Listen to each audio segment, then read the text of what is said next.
ചെടികളും പച്ചക്കറികളും നന്നായി പൂക്കാനും കായ്ക്കാനും വേണ്ടി ഇതൊന്ന് ചെയ്ത് നോക്കൂ. നല്ല റിസൾട്ട് കിട്ടും.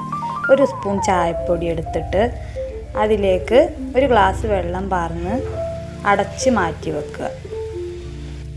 ഈ ചായപ്പൊടിയിൽ ധാരാളം ചെടികൾക്ക് ആവശ്യമായ നൈട്രജൻ അടങ്ങിയിട്ടുണ്ട്.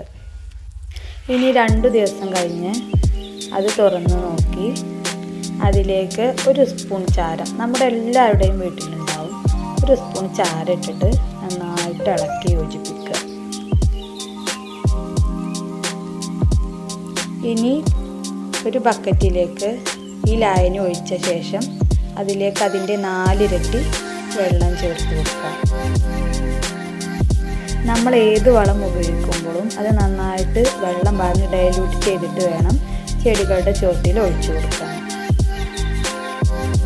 ചെടികൾക്കും പച്ചക്കറികൾക്കും നല്ല മികച്ച വളമാണിത്.